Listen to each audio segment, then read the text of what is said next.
Welcome to the deep dive. Today we're getting into something I think many of us know. That feeling of a task, maybe an obligation that just stretches out forever.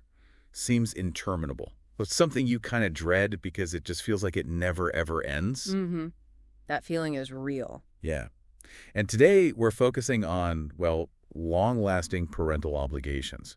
We're looking at one person's story, specifically about helping their immigrant parents with English stuff. Right, translation, filling out forms, that kind of thing. Exactly. And our mission here is to really unpack the complexities, the sort of emotional side of these enduring family dynamics. And what jumps out immediately is just how ongoing this challenge is. It's not like a single problem you solve. No, it's constant. It's this continuous need for support. And that quote from the source, "Just because I am one son, it doesn't make me their servant or footstool." Wow. Yeah, that really hits hard, doesn't it? It gets right to that potential frustration when these needs just don't stop. But it's layered, too. Oh, definitely.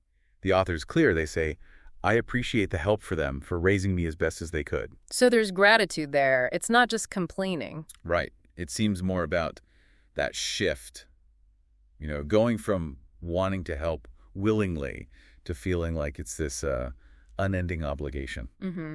Especially, it sounds like, when the help isn't met with maybe gratitude or worse. Exactly. That seems to be the real sticking point. The author mentions when one becomes ungrateful or condescending, when one fails to help them, even though they're doing their best, that's where I draw the line. That's the core conflict, isn't it? It starts as helping family, which feels natural, but it can morph into this sense of being trapped, almost perpetually indebted. Yeah, like you owe them forever. The author actually says that. I hate the idea that one makes me feel like I owe them for the rest of their lives. And that's where boundaries can get really blurry. Psychologists might call it enmeshment sometimes, where that feeling of obligation just takes over everything. And that ties into that other really intense phrase that parents apparently use. Without me, there would not be you. Oof. Yeah. Which, okay, factually true, right. But the author points out it feels like a mental hold. It's emotionally loaded, definitely. It weaponizes that biological fact almost. Creates that constant sense of owing something you can never truly repay. It makes you think about different family expectations, too.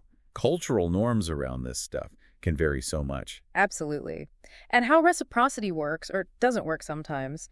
And the source also mentioned the whiplash, kind of, being praised when you succeed in helping. Right, but then getting negativity if you fail or can't help that one time. Yeah. It's upsetting and perplexing that it is the same person, they wrote. That inconsistency sounds really draining. It really does.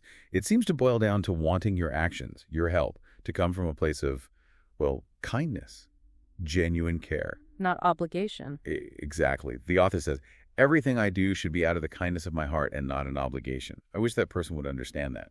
Wanting to help because you want to. Not because you feel cornered into it. It's a fundamental difference in motivation. So we're left grappling with these obligations that feel like they have no end date and trying to find our balance within that. Which really brings us back to that key tension. It's this delicate balancing act, isn't it? Between family responsibility, maybe cultural pressures, and needing your own personal space, your own boundaries, especially with these really long-term dependencies. This is a lot to navigate. And it makes you think about all those things in our own lives, the ones that feel like they might just go on and on. Yeah. So on that note, maybe something to think about from Albert Einstein. He said, life is like riding a bicycle. To keep your balance, you must keep moving. Keep moving. Yeah.